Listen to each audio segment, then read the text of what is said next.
Salamat po sa mga umattend at nandito po ngayon sa ating Zoom meeting training. Yan, special training every Friday 8 p.m. no? Okay, so anyway guys, welcome to Victory Global. Special training, basic course, prospecting and invitation. So once again, pakilala muna uli ako, no? My name is Joel Cruz Encarnacion, the founder and the team leaders of Team Achievers of Victory Global. And I'm so happy to share this training for you guys. So wag na nating pagtagalin, no? Let's get it on. Prospecting means sponsoring. Ayan. So naghahanap tayo ng ating business partner. Once na nag-buy sila ng package, magiging business partner natin sila. Okay? Para maging business partner natin sila as a wholesale. Yan. And then siyempre, once na nakapag-wholesale tayo, may mga bonus na matatanggap tayo from the company, lalo na yung leadership, bonus, and most important, sa sponsoring, ano po, ang pinaka-importante, once na nag-sponsor tayo, yes, yan. So, your income. So, excited na ba tayo magkaroon ng income sa Victory Global? So, yan po. Okay, ang tanong, the big question, okay, do you have the name list?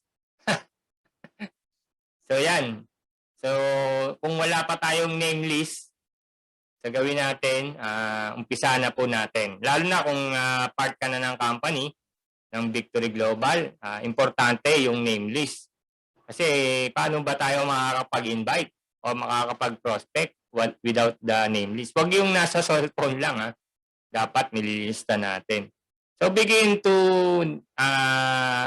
magandang notebook, tapos lagay mo yung mga listahan ng mga kakilala mo. Yan. Name list ang tawag doon. So, para at least malaman mo kung ano yung mga name list na ilalagay mo dyan. Siyempre, umpisa mo sa mga pamilya mo. Di ba? Yung mga relatives mo. Yan. Pinsan, tsuhin, etc. After that, kapitbahay na mga kalala mo. At yung mga nagse-service sa inyo, yung mga karpintero, barbero, lahat ng ero, yan. So dumadami, no? Dentista, di ba? Manukurista, lahat ng ista. Artista, nakakilala mo, yan. So yan, dumadami, no? Memory jogger yan, no? So minsan kasi yung mind natin, dahil na-limit tayo dun sa isang trabaho, nagkaroon tayo ng fixed mindset, nawawala na yung gana ng mind natin. So ngayon, let's begin to cultivate our mind. So, lalo na yung mga friend mo sa Facebook, ayan, lista mo na po, ayan. So, yan po ha, kailangan nating ilista yan. Okay, next, your first, have the right attitude, yan. Kailangan unahin muna natin yung tamang attitude toward our business. So, una, ano ba yung kailangan natin gawin? Okay? Yan. You desire to sponsor them because you want to be successful. So, kailangan, sabi nga, konting desire lang. So, kailangan meron ka ng, actually, yung desire na yan dapat maging burning desire. Di ba? Sa Tagalog, nagbabagang o naglalagablab na pagnanasa. So, importante yan na kailangan i-desire mo silang ma-sponsor. Okay? Sponsor them. Because, anong kailangan mo? Gusto mo maging successful. Do you want to become successful? Okay? Kailangan mayroon kang desire or burning desire to sponsor them. Okay. Then after that, okay, have the right attitude. Oh, ano yan? Yan, importante pala. Kapag nag-desire ka, dapat your sincere desire is to help others. So, ibig sabihin, kaya mo sila ini-sponsor, hindi mo lang sila pagkakitaan. Kailangan may purpose. Ano ba yung purpose? Bakit mo sila ini-sponsor? Diba? Kumbaga sa mag-i-sponsor ka, ikaw yung ninong. So, ano yung responsibility? Di ba? Dapat tulungan. Kung may problema, na kailangan masolusyonan, dapat matulungan mo.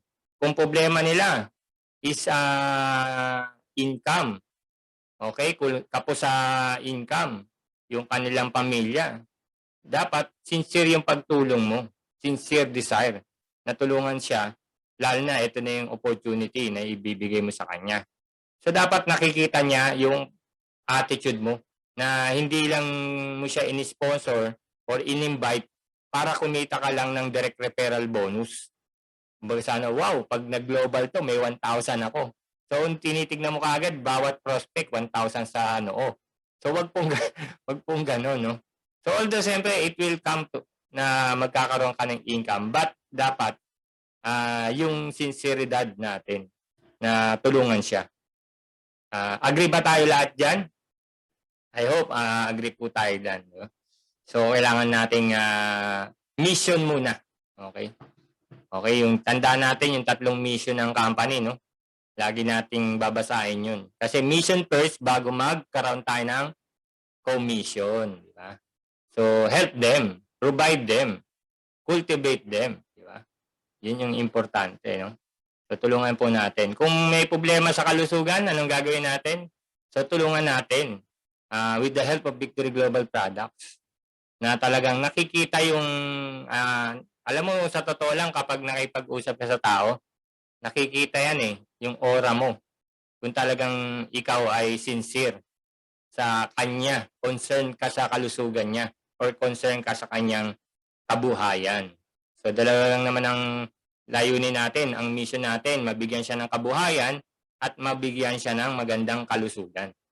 So, importante nakikita, sincere yung careness natin, di ba? So, paano yun? Okay, meron daw 3 kinds of love, di ba? So ito yung importante, dapat yung pagmamahal, di ba? Dapat nakikita yan eh, nararamdaman yan, di ba? Kapag namomospect tayo or nag-i-sponsor tayo ng tao. So help them, yun yung the word, help them. So dapat ito, yung tender loving care, di ba? So number 1, 3 kinds of love is yung tinatawag na I want you. Yan. So, kailangan mo siya. Bakit? Kasi gusto mo maging successful eh. Kailangan mo rin siya, di ba? So, wag tayong snabero sa mga prospect. No, dapat nararamdaman mo na kailangan mo siya. Magtulungan tayo dito. Yan. So, importante pangalawa is yung I need you. Yan. So, ibig sabihin, without him, hindi rin tayo magiging successful. So, dapat nararamdaman niya na kailangan kita. Okay? And then, yung after number 3 kinds of love, last but not the least, you need me. Ayan. So, yan ang kagandahan dito. No? Give and take. No? Natulungan mo siya sa problema niya, and then matutulungan ka rin in terms of financially. Di ba? So, tulungan system. So, 3 kinds of love. So, yan. So, ito yung dapat mong gawin. So, do the following. Do this following. So, ano itong mga to? Okay? Number 1, okay? Kailangan meron tayong prospect list. Kaya nga kung meron po tayong tawag dito, ballpen, papel, para at least take down notes tayo sa mga training, no? So, importante yan kasi pag nakikinig lang po tayo, kinabukasan 20% lang ang mariretain dyan. So, ang kailangan dyan, pagka after the training, pwede mo siyang basa-basahin, review-reviewin.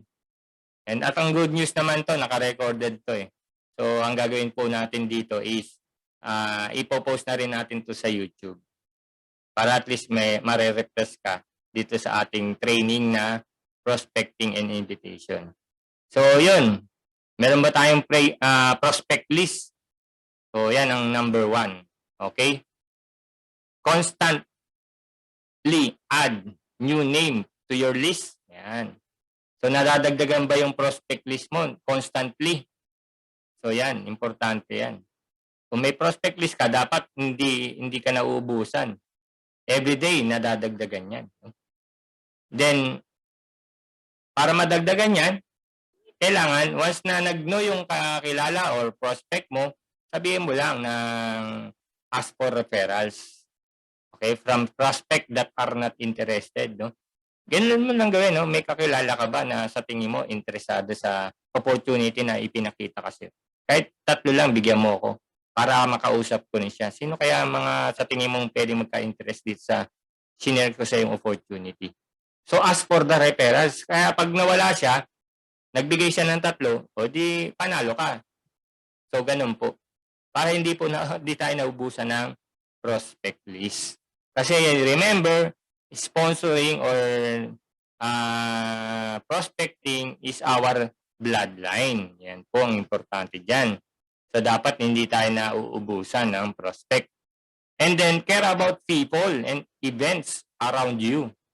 So kung naman, 'di ba, sabi niya ayaw niya, hindi siya interesado, busy pa siya ngayon, hindi niya makagawa na mag-commit sa'yo dahil marami pa siyang ginagawa.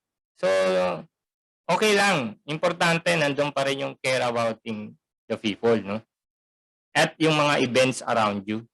So, yun ang pinaka-importante. Okay? Maging visible ka sa community at nagbibigay ka ng mga magagandang programa about your community. So, mag-active ka rin sa mga community natin. Okay? So, that is the following na kailangan mong gawin. So, ito naman yung don't. Yung kanina, do. Ito naman, don't do the following. So, ano pong mga ito? Do not judge your prospect. So, bawal judgmental, di ba? So, yan, sikat na sikat sa TV show ngayon yan, bawal judgmental. Kasi nobody knows kung ano yung pangarap ng tao. Hindi naman kailangan dito college graduate, no? From all walks of life, pwede dito. So, do not judge them. Kasi hindi natin alam kung ano yung damdamin yan. Ang importante, ipakita mo lang yung opportunity. Kung kailangan niya yung opportunity, just show them. Okay? First is to think the others are not good enough. So, okay lang yan, no? Kung di sila capable, okay lang. No? Pangalawa, okay, is to think that others are too good. Okay? So, yung isa, not good enough. And yung pangalawa, think others that are too good. So, kaya mahirap mahirap pong mag-judge, no? Kung hindi niya kaya to or masyado siyang qualified, no? Magaling, perfect siya, right prospect siya. So, wala talaga tayong pwedeng pangunahan kasi yung mind and heart ng tao hindi natin kontrolado. Siya lang ang nakakaalam kung ano yung kanyang capacity. Okay? Pangalawa, do not think. It is very complicated. So, wala pong complicated sa negosyo natin. Huwag nating gawing komplikado yung negosyo natin. The better, the simplified, much better, di ba? Kaya nga, mas maganda kapag nagte-training ka, yung abot ng mga tao, yung training natin or yung paano natin in-educate sila sa pagnenegosyo. So, wag nating hayaan na itong doubt, okay? Sabi nga, doubt is equal to worries, is equal to fear. At kapag nagkaroon ka ng fear, so what will happen? Magkakaroon na ng inaction. So, walang mangyayari. So, wag nating pagdudahan kung sino man yan. Okay? Para wala tayong makikitang worries at the same time yung fear. So, at least walang inaction. So, yan ang importante. Simplified. Okay? Huwag tayong negatibo. Okay, mag-isip. So, always be positive. Malay mo, baka ito na yung taong hinahanap mo. So, always take care, no? Yung tinatawag na sincere. Okay? Maging sincere lang tayo na ito, opportunity, makakatulong sa kanila. So, share mo lang. Okay? So, sabi nga, a prospect list is a list of people who may or may not join you. So, yan maliwanag po yan yung mga prospect list natin. Okay? Pwede silang mag-join or pwede rin silang hindi mag-join. So, ibig sabihin, lahat ng nasa listahan mo, expected mo na may somebody na mag-join dyan. At meron ding iba na hindi magjo-join. So, at least, ready ka na. Para at least yung discouragement natin, hindi natin mararamdaman. Kasi at least aware ka na itong mga taong nasa listahan ko, pwedeng mag-join at pwedeng hindi rin mag-join. So, majority of them talagang hindi magjo-join. Pero kung maganda yung explanation natin, maganda yung way you talk at nararamdaman at nakikita na sincere ka, so mas mataas siguro yung magiging percentage para mag-join sila. So, yun ang pinaka-importante doon, no? Yan. So, nevertheless, ibig sabihin na hindi lahat po, okay, ng mga kakilala natin, kaibigan, o kung sino man yan, na dadali mo sa negosyo, magjo-join. Okay? Sabi nga, hindi mo kailangan lahat yan. Ang kailangan mo lang yan, at least mga 4 to 5, okay, committed person or right person para magpalaki ng negosyo mo, to build your organization. No? So, yun ang importante mo. And then, teach them to do the same. So, ang tawag doon, i-apply mo na yung law of leverage with your 4 to 5 people initially. Okay? Ang goal natin is magkaroon tayo ng 10 committed or right people in our organization. Yung core team mo, kung tawagin. So, yun po. Okay? So, yan. At least aware na tayo sa mga prospect list natin. No? So, next. Okay, prospecting is the important process, no, of locating potential customers or recruit or mas maganda sponsor for a product, business or services. So prospecting daw ang pinaka-importanting proseso, no, para ma-locate natin yung ating mga customers or yung ating sponsor, no. It is critical whether you are new or seasoned marketer. So, yan ang pinaka-critical, yung pag ginagawa mo na yung prospecting. So, kailangan may action, hindi lang yung prospect list. So, nandiyan na yung prospect mo, nasa listahan mo na, ang gagawin mo is prospecting. So, you have to begin to sift. Okay, pag sinabing sift, parang pinifilter mo na, sino kaya dito, sino. Sino-sort out, sift and sort, pre-qualify mo na yung mga taong nasa listahan. So, yan yung prospecting. Okay? And then next, okay, eto, malupit to. Network marketers with no leads or prospects may end like this. Ayan. Kaya pag wala kang prospect, what will happen? Ayun, natutulog sa pansitan. So, ang tawag dyan, yan, naghihimlay. O, para siyang napaparalyze, di ba? Kasi hindi nalaman kung sino yung taong kakausapin niya. Kasi nga, walang prospect, wala siyang leads. So, you may end like this. Nakaka-paralyze po pag walang prospect, no? Lalo na pag wala kang kakausapin. So, kailangan, importante talaga yung prospect list. So, begin, no? Okay? Begin to have a prospect list talaga. So, tanong yan, big question yan, no? Okay?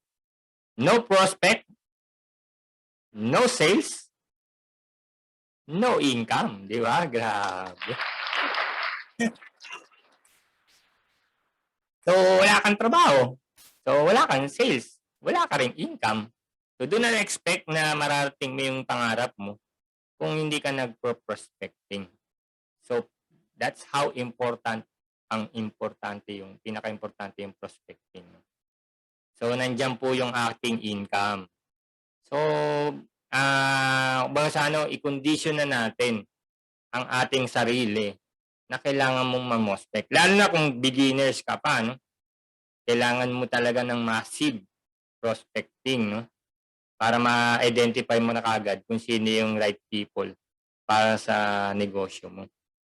So, why some don't make the list? Okay, bakit yung iba ay talagang maglista ng list? Okay? Sabi niya, I'm so pathetic that no one believe me. Ayan. I don't believe in myself. Yan. I don't believe in network marketing. I don't believe in our products. Change my diaper and do it for me. So, ibig sabihin, meron siyang self-limiting belief. Yan. So, sabi ko nga, yung last na topic natin, yung advice ko na nag-i-start yung ating mindset, okay? By allowing our mind na mag-feed ng thoughts na puro positive thoughts, di ba? Wag nating entertain yung mga negative thoughts. Okay? Yung katulad niyan, yung maging I'm so pathetic. No one would believe me. So, pinangungunahan mo na yung sarili mo. Actually, hindi mo na bang kailangan pangunahan ang sarili mo? Kasi yung ino-offer mo is a system-based.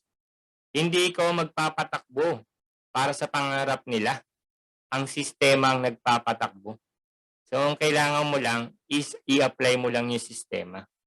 So, that's it. Ibig sabihin, kailangan mo lang talaga maniwala. So, begin to believe na kaya mo. Nagawa ng iba, ng ordinaryong tao eh. So, magagawa mo rin. So, it's time na mag-cultivate ka ng mind ng mga positive thoughts. No? So, yung laging sinasabi ko, I can do all things in Christ. Diba? I can do all things in Christ who strengthened me. Diba? Jeremiah 29 verse 11. For I know the plans I have for you, says the Lord of hosts. Plans to prosper you and not to harm you and give you hope in the future. So yun po, importante po yun. No? Kailangan lagi nating pinipid, meditating day and night ang ating mind ng mga positive thoughts. No? All things are possible now. Di ba? So importante, kaya mo yan. So do not, bigyan natin ng sarili natin ng self-limiting beliefs. Kung nagawa nga nila maging successful, then you can, di ba? Kaya mo rin, di ba? So, yan pinaka-importante. So, importante, okay, actionan mo lang. So, do the list. Kasi pag wala kang list, wala kang prospect. Wala kang prospecting. So, yun po importante. Make a list. So, hindi po mahirap maglista ng pangalan. So, dapat ginagawa lang natin yan. Huwag na natin katamaran yan. Kung katatamaran mo yung paglilista ng pangalan, paano pa nga yung pangarap mo, di ba? So, doon nagsisimula yung ating mga pangarap. Okay. Next. Okay, ito po. Okay. What you have is a deficiency in belief. Okay? That person will 100% fail. So, kung hindi mo siya, let's say, kung ikaw rin as a leader, so, kung hindi mo siya tinuturuan na ma-boost up yung kanyang self-esteem, so, within 90 to 180 days, within 3 to 4 months, if you weaken and allow to follow an easier path, okay, mga 3 to 4 months lang yan, yung mga taong yan, mawawala na yan sa negosyo mo. Okay? Huwag nating hayaan na pumunta siya sa easier path. Yung isang kahig, isang tuka. So, okay lang naman na ipakita natin na ang pagkuha ng pangarap, hindi rin siya madali. Pero posible siya makuha. Basta importante, alam mo lang yung direction. So, ano yung solusyon? So, remember, sa opportunity na sinabi ko, diniscuss ko, okay, pwede ka maging empleyado, self-employed, negosyo, or investor. So, ibig sabihin, yung decision natin, dapat magkaroon tayo ng businessman-like. So, kasi ito po yung opportunity natin. Yung pagiging IBO, Independent Business Owner. So, nandito na So, trabawin lang natin. So, tama yung ginagawa mo. So, umpisahan mo yan sa prospecting. Okay? Then, after prospecting, dapat yung right attitude natin towards our prospect. So, dapat naniniwala ka. No? You can, di ba? Naniniwala ka rin sa sarili natin. Kaya nga, para at least lalo kang ma-motivate, no? Educate yourself sa mga positive thoughts. Okay? Lalo na yung pangako ni Lord, di ba? So, importante na meron siyang ipinangako na magandang buhay para sa'yo. So, yun yung pinaka-importante sa lahat, na dapat lahat tayo naka-design na maging blessed. Okay? Blessed to bless others, di ba? Maging channel of blessing din. At ang napakaganda nun, nandito ka sa gantong opportunity. So, napakaswerte mo. Bakit? Ang daming tao sa labas, hindi pa rin alam yung direksyon nila para maging successful sa buhay. But ikaw, nandito na eh. So, ang tatrabahuin mo na lang yung pangarap mo para maging blessing ka ng ibang tao din. So, umpisahan mo ngayon. So, ibig sabihin, there's no such thing as easy way. Kaya nga sabi rin ni late Henry C, no? Walang easy path. No? Ang requirement dito, hard work. So, kung nag-fail ka, okay lang. Pero kung tuloy-tuloy na yung paglago ng negosyo, tuloy-tuloy mo na rin, di ba? Ipagpatuloy mo. So, wala siyang shortcut. Sabi nga, there's no elevator of success. Okay? Kailangan mo siyang hakbangan. No? Walang elevator of success, no? Kailangan take the stairs. Yan. So, although sabi nga ay mahirap. Oo, wala namang madali sa pagyaman, di ba? Ang kagandahan dito, yung ginagawa mo, hindi rin ba mahirap? Ang problema dyan, pag ginawa at patuloy mo ginagawa yung ginagawa mo, okay? At hindi nakakarating dun sa paroroan na ng pangarap mo, napakahirap lalo niyan. Di ba? Di ba? Ibig sabihin na okay ka ngayon na mag-suffer, mag-sacrifice, pero at the end of the day, ikaw pa rin na makikinabang. So, bigyan mo talaga ng oras. Okay? Kung ginagawa mo tong part-time, itong ating negosyo, do it, but full-time yung attitude. Yan. So, yan po yung ginawa ko before. I do it part-time. Until sa time na dumating na yung lumaking business network ko, so nag-decide na akong nag-resign. So, kontrolado ko na yung business kasi na-hit ko na yung bedrock. So, na-develop ko na rin yung sarili ko, how to build business and build large organization. So, yun po yung nangyari sa akin. So, at first, talagang zero knowledge po rin ako sa gantong negosyo. So, ang ginawa ko lang, step by step, okay? Ginagawa ko lang yung dapat kong gawin. Prospecting, prospect list, di ba? Kausap sa tao, then sponsoring people, maging sincere ka sa attitude natin, no? Sa nararamdaman niya, no? Yun ang pinaka-importante. Na sincero ka, na tulungan siya, na maiahon din yung kanyang kabuhayan. Kung may problema sa product, okay, yung kalusugan niya, yung product naman. So, ganun. Dalawa lang naman ang mission mo eh. Tulungan siya sa kabuhayan, tulungan siya sa kalusugan. So, yan po. Okay? So, wala pong bed of process. Okay? Yan. And then next. Okay? So, ano yung ginto natin? The list. Yan. Your bank of gold. So, people, ang kailangan mo dito. Kasi, wala ka namang kapital na malaki, milyones, para makapagtayo ng sariling negosyo. So, ang kailangan mo na lang is leverage yourself to other people. So, your list is your bank of gold. So, yun yung kailangan mo sila. Diba? In 3 kinds of love. I want you, I need you, you need me. So, yun lang ang kailangan mo. So, yung list na yan.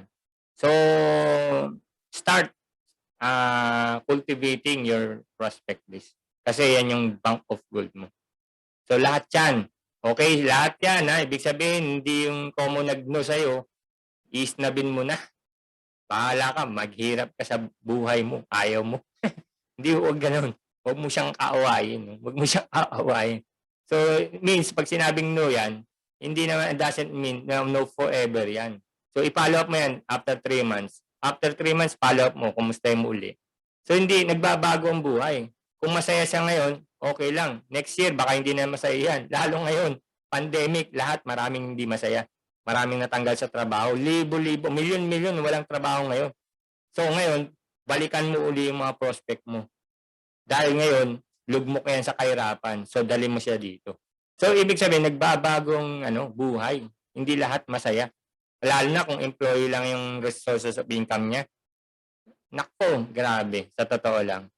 So, yun po yung importante, no? Masaya sa panandali. Anong nawala na siyang trabaho? So, what will happen next? So, yun pong importante. Kala natin, we are secured kapag empleyado tayo, no? So, hindi po. Lalo na, naramdaman yan globally nang nagkaroon ng pandemic. So, this is the best, okay, harvest time sa ganitong klase ng negosyo. Kung mag-double up, triple up, mag-quadruple up ka na sa pagtatrabaho sa network business mo kasi ang dami-dami pong nangangailangan ng oportunidad.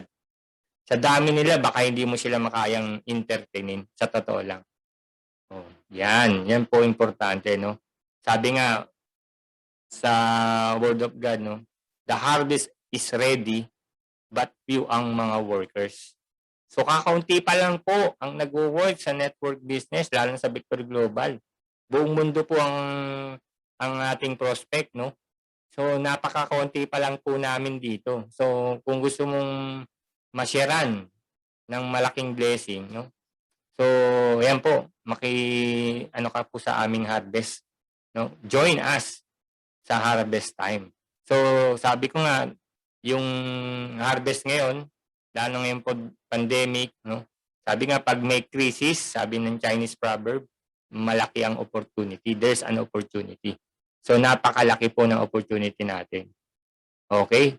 So make a list. Yan. And then next, okay, prospect. Okay? Actually begins with locating a lead. Yan. So nagmamasid ka ngayon, no? Sa mga prospect mo. A person or an organization that may or may not have what it takes to be true prospect. Yan. So, sinisip and sort na siya. Kumbaga sa yung libro ko ng e-books, no, yung sip and sort, kung papipiliin kita between sa mansanas na bulok, yung isang mansanas is may uod, at yung pangatlong mansanas ay ripe na at handa ng kainin, ano yung pipili mo? Yung bulok, yung may uod, o yung ripe na? So, ganun din yung prospect, no? Kailangan i-sort out mo na kung ano yung mga true prospect. Ayan po. Okay. So, analyze your list. Ang tawag doon sa sip and sort. So, sinasala na natin yung ating mga prospect. Paano ba tayo mag-analyze? Okay, does want, yan, and need, yan, exist, di ba? Yan. Kailangan meron siyang want and need. Yan. Bukod sa need niya, meron siyang wants. Okay? So, ibig sabihin may pangarap bukod sa pangangailangan niya. Siyempre, may mga pangangailangan to araw-araw.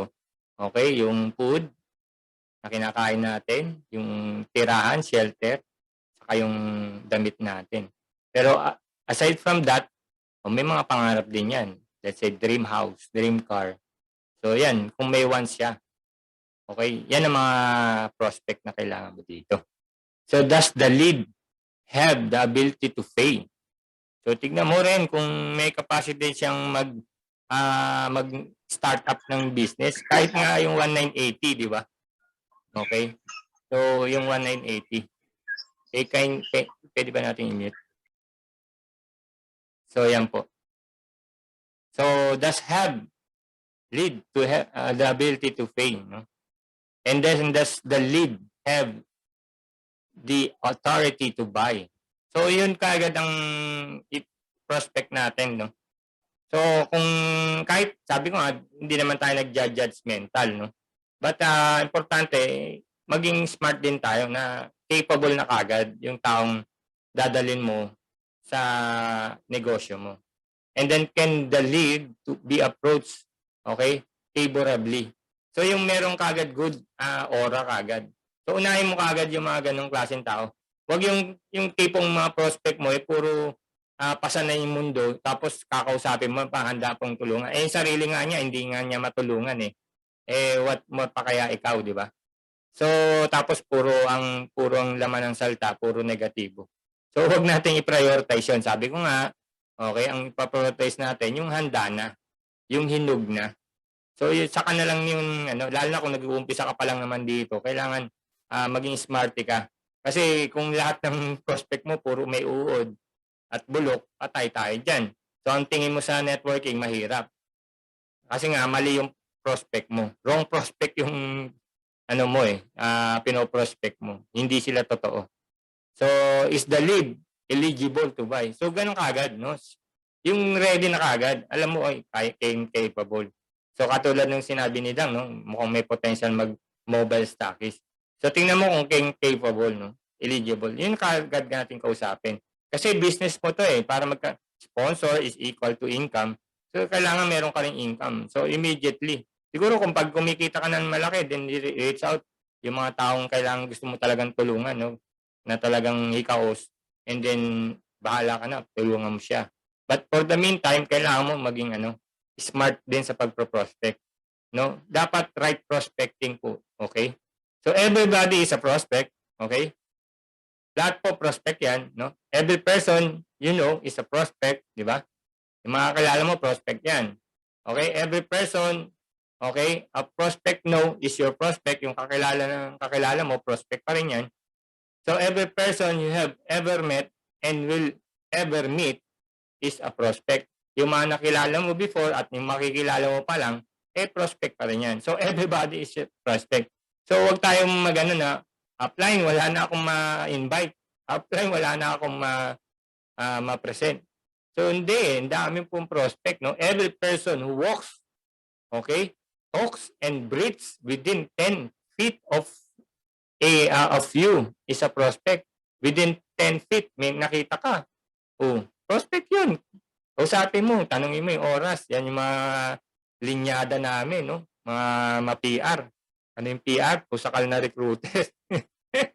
Lakas ng PR, pusakal na recruiter. Yan ang mga linyada namin. Kaya ako, sa totoo lang, wala akong relo. Hindi ako talaga nagre-relo. Alam mo bakit? Kasi yan yung, lagi kong sandata. Excuse me. Pwede mo magtanong? Pwede malalaman yung anong oras na. Ayun, nagsisimula na yung conversation. Prospect na yun, di ba? Thank you, So, nakapag-open ka na, hindi mag-open ka na ng mga So, saan ang biyahe mo? Yan. So, anyway, yan. Ganun, pareho pala tayo ng lugar. So, yan, diretso-diretso na. Usapan na kayo. So, saan ka nag-work? Prospect agad. Yan. Mga PR, kung tawagin, pusakal na recruiter. Maganda kasi yung orasan Kahit may orasan ka, tago mo muna kung mamomospect ka. So, para at least, pag nagtanong ka ng oras, wala kang relo. Ayan. Yan ang unang conversation. So, yan ang mga style naming bulok. Di ba? Linyada na namin yan sa mga prospecting. Unang tanong kagad, oras. Yan. So, don't go. Prospect. Okay? Prospect as you go. Di ba? Grabe. Umayo at magpakarami. Ayan po. Okay? So, may natutunan ba tayo? Marami na ba tayong natututunan dyan? Okay, I hope. Sana marami na po. Okay, nakaka-enlighten na po ba ng mga prospecting natin sa mga dapat natin gawin? So, yan po. Okay, so let's continue. Categorize your prospect list. Una, analyze mo na. Ayan. Kailangan natin i-categorize na yung prospect natin. So, sit and sort na tayo. No? Sasalain na natin. So, ilagay mo yung category A, yung mga, ayan, katulad yan. Most potential group. Ayan. So, M-A-N. Pag sinabing man. So, man ba yan? Parang lalaki. No? So, ibig sabihin, pagka nasa category A yan, yan yung mga prospect mo na may pera, may authority, at may need. Ayan, man yan. Kutawagin. So, pangalawa, okay, yung other, in the absence of the man, any man. Okay? So, ilagay mo dyan sa category B. And last, yung sa tingin mo, yung mga kakilala mo, talagang yung tambay sa kanto, di ba? Yung wala talagang pera, wala talagang authority, saka walang pangarap, di ba? So, ibig sabihin, walang pangarap sa buhay. Ilagay mo sa letter C. So, anong gagawin natin dyan sa mga prospect na yan? Kung magpa-practice ka ng business plan, okay? Ito yung tinuturo natin, no? Ang unahin mong present ng opportunity, yung category C, yung mga taong alam mong hindi sasali sa negosyo mo. So, sabi mo, oh, tara, kapit tayo. Check mo nga kung maganda yung opportunity na inaalok ko. So, yan, present ka sa category C. So, ano, maganda? O sobrang ganda? O magjo-join ka ba? O sasali ka ba? So, ganun ang ano, yung convincing power mo ngayon sa, alam mong, walang pangarap sa buhay. Alam mo, pag na-convince mo yan at nag-member yan, so ibig sabihin, magaling ka mag-present na. So, pag magaling ka na at ready ka na, confident ka na mag-present, punta ka na ngayon sa mga priority list mo, doon sa mga sa man, di ba? May pera, may money, may authority, and may need. Kasi yan talaga yung pinaka-alas mo. Yan yung mga talagang successful na tao na gusto ring maging successful lalo. So, yun po. Pero pag nag-join yung mga letter category C sa negosyo mo, wag mo ipakikita tong prospect list mo, ha? Kasi pag nakita ng prospect list, ba't nasa category C ako? Ibig sabihin, pinag-practicean mo lang siya. So, yun po, wag po nating pakikita yan sa mga prospect natin, lalo sa mga nag-join na yung prospect list natin. So, yan po. Okay, may natutunan ba? So, make practice. Okay? Kapag medyo hindi ka confident. Kasi ang importante dyan is i-present mo na yung presentation mo kapag ready ka na. Okay? Doon sa mga alas mo kung tawagin. So, keep the list updated and renewed every week. Yan. So, dapat nangyayari sa atin to at least 20 plus new leads per week. Ayan. So, kailangan ba nating tandaan yan? Kailangan natin tandaan yan, kapatid. So, dapat every week, once na nagtrabaho ka, dapat kung walang nag-join sa'yo within a week, dapat may nadagdag na 20. So, ganyan po. So, sa 7 mong kaibigan, okay, naingyan mo na dapat sila ng tatlong referral. So, times 3, 21. 21 na kagad, di ba? So, ibig sabihin, tuloy-tuloy yan. Kahit once a week ka lang mag-present, once a day. Once prospect ka lang every day. Then, after 7 days. O, di ba? So, nadagdagan ka uli ng 21 na prospect new leads, di ba? So, ganun po. Okay? Keep the list updated. So, ngayon, okay na yung skills mo sa prospecting. So, paano ngayon natin i-invite yan? So, ganito po yung style ng invitation. Okay, an invitation is different from or to presentation, di ba? From presentation. So, iba po yung presentation sa invitation. Malaki yung pinagkaiba. Kumbaga ikaw ba, nag-birthday? Anong ginagawa mo sa birthday mo? Paano mo sila ini-invite? Di ba? Simplified lang. Di ba? Keep it short and simple. Di ba? Yung KISS, parang sabi niya, i-kiss mo. Sabi niya, keep it short and simple. Di ba? So, remember the word kiss. Yan. Huwag mong halikan. Okay? Yung invitation, make it simple and secret pa nga yung iba. Di ba? Short and simple. So, once na nag-birthday ka, anong ginawa mo? Di ba? Sabi mo, friend, birthday ko ngayon. Baka pwede ka namang ma-invite this coming ganyan, blah, blah, blah. So, libre ka ba? So, walang presentation. Ganon lang kasimple. Iimbitahan mo lang yung kakilala mo or prospect mo. Di ba? Hindi mo kailangang i-present. Ay, friend, grabe, birthday ko. Alam mo, handa ako. Grabe, ang lupit. Ito, meron akong nagpalityon ako. Di ba? Meron akong mga different kinds of pasta. And at the same time, meron akong mga wine. Grabe.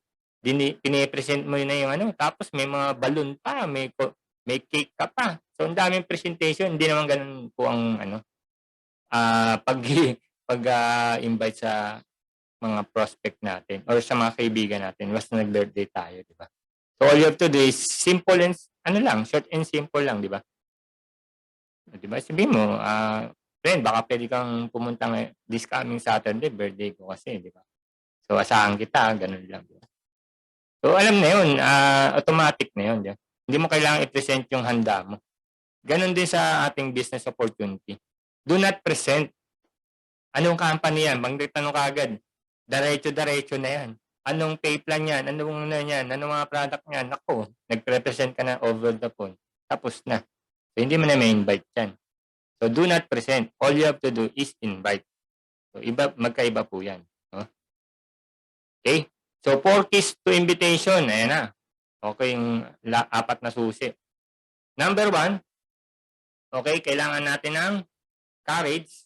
Okay, kailangan medyo siyempre, naku, kung bigyan naku, very successful to magaling na negosyante to, baka hindi, sabi ko nga, do not prejudge, di ba? Kailangan big courage ka lang, tapos enthusiastic ka lang. So, action-oriented ka lang, di ba? Just invite them. Okay, kailangan believe ka sa ino-offer mong opportunity or product. Okay, even before you lift up the phone, no? Dapat nandun na kagad na ready ka na ito makakatulong to dun sa kausapin mong tao. Yun ang importante. Na ito, kailangan nila itong opportunity to. More than he need them, di ba? Na kailangan mo sila.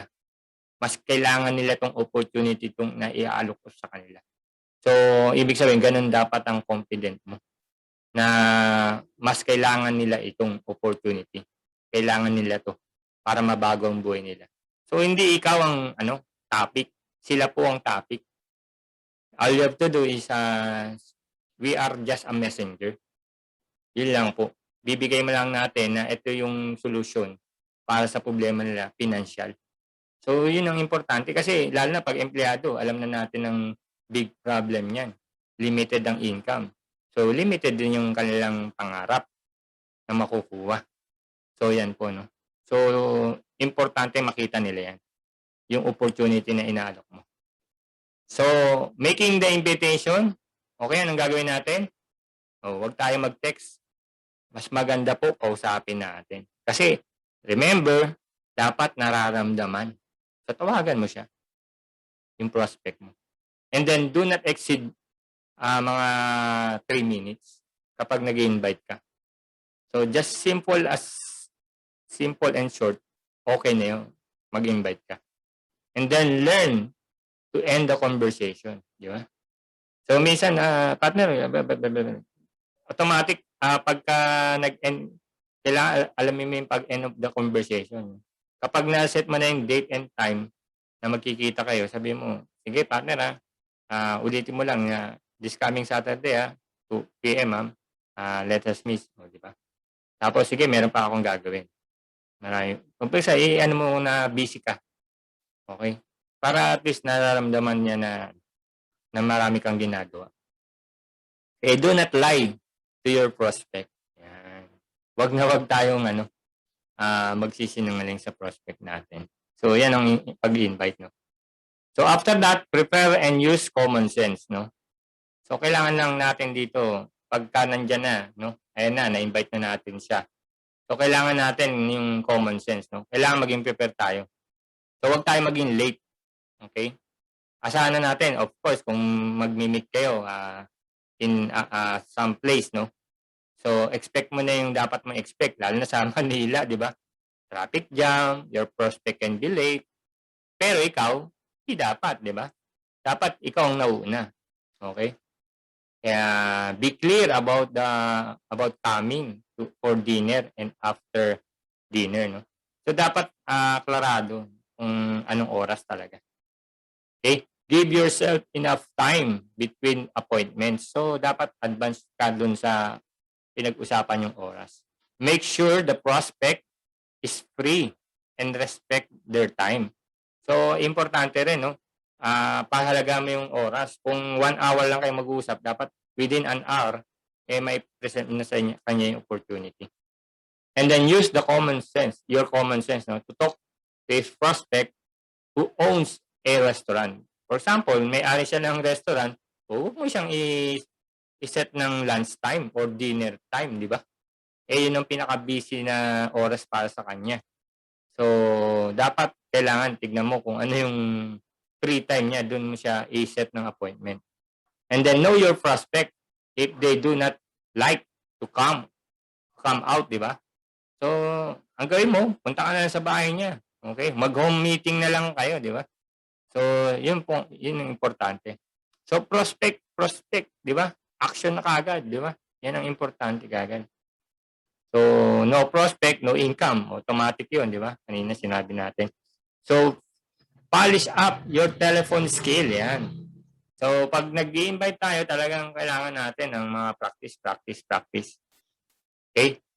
Practice, no? So, dapat may mga nakalinyada ka na conversation. Kailangan practicein mo siya. Okay? So, just prepare. Importante yan. So, next is, gather the right information. So, yan po. Okay? So, ito na yung pag-i-invite. Okay? Bago mo siya invite, dapat alam mo muna yung lahat ng anggulo ng impormasyon ng kanyang buhay, ika nga, di ba? So, dapat lahat ng sulok ng kanyang aspeto na ginagalawan, alam mo. Kasi importante, mas marami kang naitanong tungkol sa kanya, okay? Marami, malalaman mo yung kabuuan ng kanyang buhay. So, importante yung gather the right information. So, umpisahan mo sa, of course, yan, family, okay? Kumustahin mo yung pamilya niya, and then yung occupation, trabaho ba siya, nagne-negosyo, self-employed, okay? Negosyante, investors, etc. O yan. And then yung hobby niya, of course, kung ano yung mga leisures niya, mga recreation niya. Basketball ba, boxing, tennis, golf, etc. So marami po na recreation. Ano yung hilig niya? Dapat medyo alamin mo rin. You have to ask. Importante yun. Para lalong ma-open up yung communication niyo.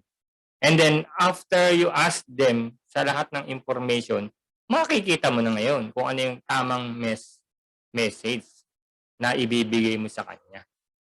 So, ganun lang kasimple ang prospecting.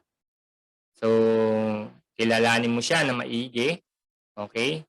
Yung kanyang family background, etc. Kung may anak, may asawa, single mom, single parent, so byuda, na widow, etc. Ibig sabihin, malalaman mo kung anong kailangan niya eh.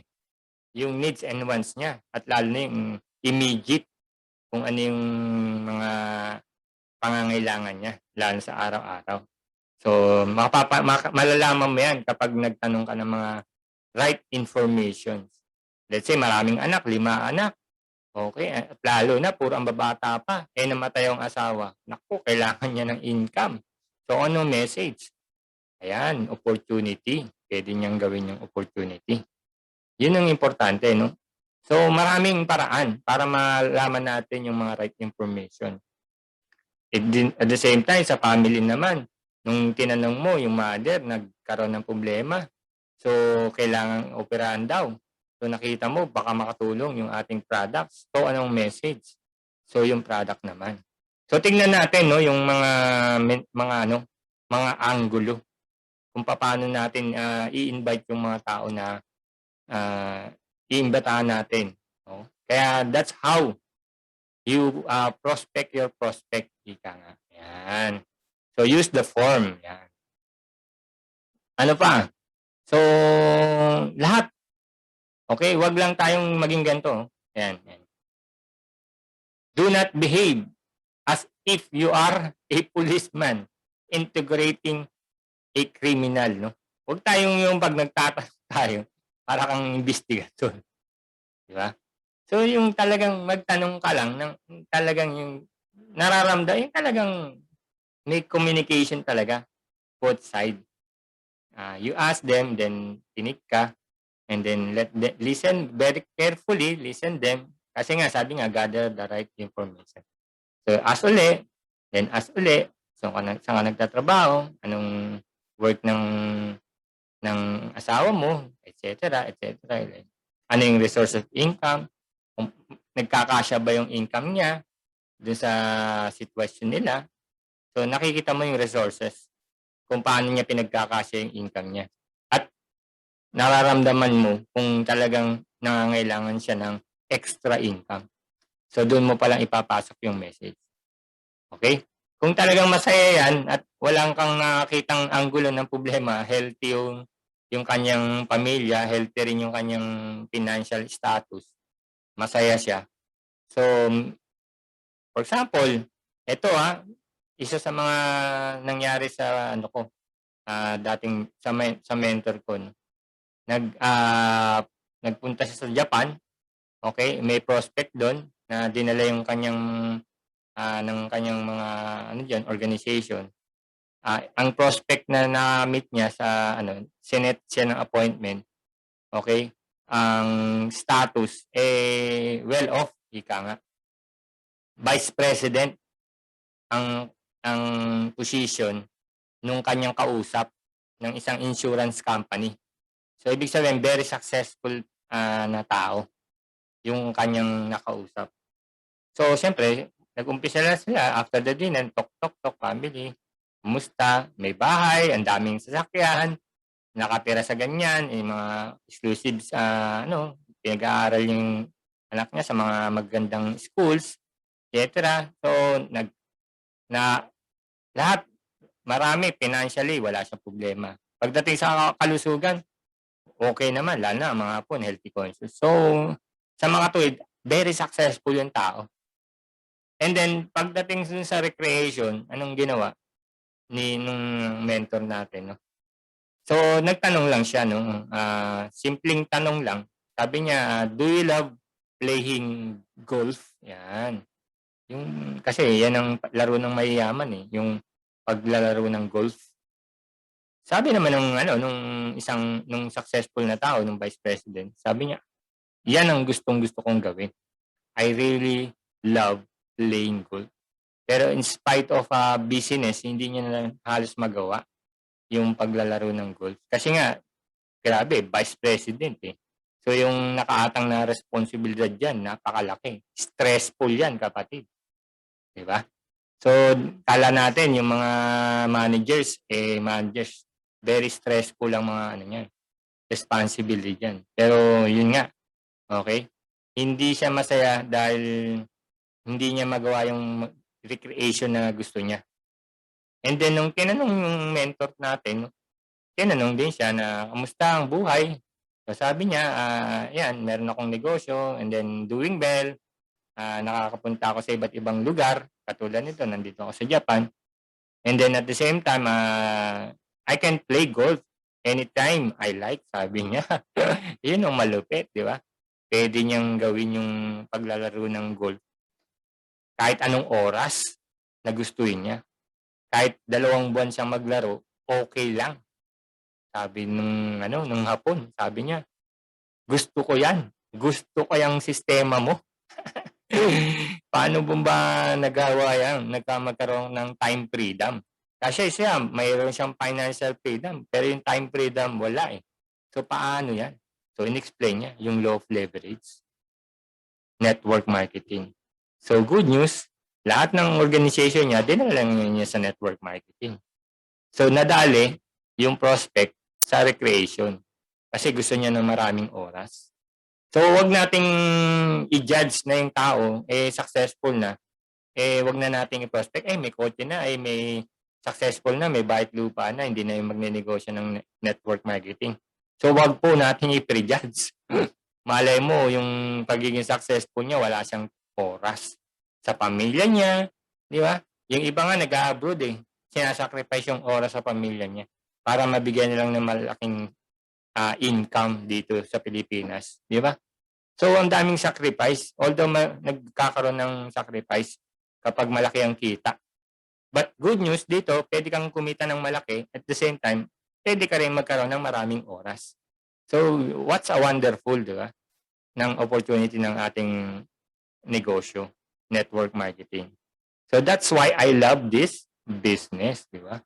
So, time freedom and financial freedom. Okay ba yun? May natutunan po ba? Yes. Yes, di ba? So, anong pang ginaantay natin? Now, prospect as you go. Di ba?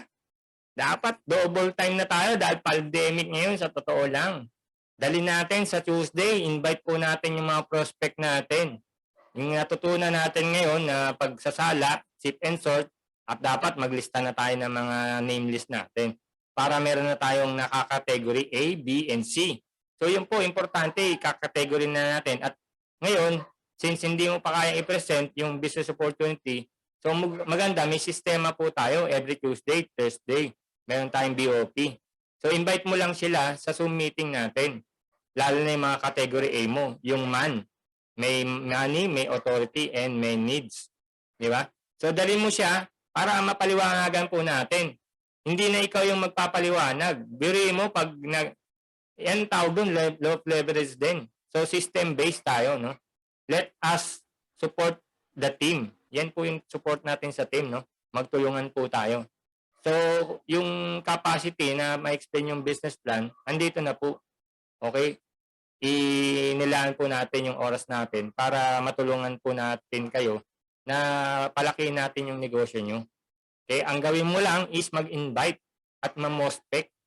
So, yun lang muna ang gagawin mo. Ang presentation, okay, every Tuesday and Thursday, dalhin mo sa presentation dito. So, ganun lang gagawin mo ngayon. Prospecting and invitation lang. Okay, habang pinapractice mo rin yung presentation, okay, hindi naman lahat ng oras mas maganda. Huwag mong iasa doon sa Tuesday and Thursday lang. Okay, the more na master mo na yung marketing plan or business plan, puntahan mo na dapat ang puntahan mo dapat na puntahan. Okay, di ba? Kung hindi sila kayang capable go out, puntahan mo sa bahay, kausapin mo kagad. I-messenger mo siya. Ibig sabihin, ibigay mo na yung mensahe. Lalo na kung nakausap mo sa telepono, nakipagchikahan ka na using our form. Okay, yung gathering the right information, no? So nalaman mo na meron kang magandang mensahe. So sabihin mo, at tama-tama yung pag-uusap natin, meron akong i-introduce sa'yo. Malaki may tutulong to sa'yo lalo na sa financial na status mo ngayon. So okay ba tayo magkita, 'di ba? So kailangan may labas mo muna yung reason why kung bakit nila gagawin yung opportunity or bakit nila titingnan yung business plan ng Victory Global. Dapat alam mo muna yung reason why niya. So you have to gather the reason why first. So dapat malaman mo. So may mga scripted ako diyan. Okay, punta ka ngayon sa may Facebook page Joel Cruz Encarnacion. So yung 3 common skills, nandun yung 3 common skills. Pwede kitang kulang po 'yun e-books 'yun. So kung kailangan mo lahat ng kumpletong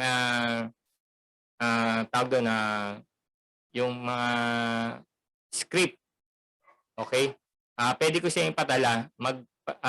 Send ka lang ng email or mag-download ka ng Telegram application. Yan po. Para ma-send ko sa yung e-book ko. Kaya dun sa 3 common skill, nandun yung prospecting, yung sip and sort, saka yung how to handle objection. Sa sip and sort po dun na Telegram, nandun po yung mga right na question asked. For example, nangangailangan ng extra income. So, bakit niya kailangan ng extra income? Dapat malaman mo kung ano yung reason why niya. So, pwede ko bang malaman? For example, kung kung gusto mong kumita, what if kung kumikita ka na ng 20,000? So, malaki bang may tutulong to sa pamilya mo? Let's say, ang reason why niya is mapag-aral yung kanyang anak sa kolehiyo. So, lagi mong ilalagay yung reason why niya. Then, that's the time na ma-invite mo siya or ma-present yung opportunity. So, ganun po. Okay?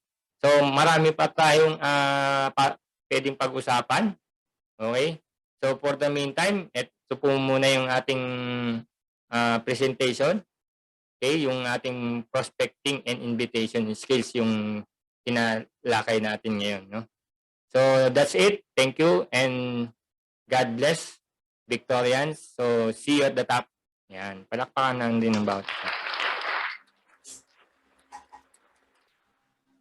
Okay.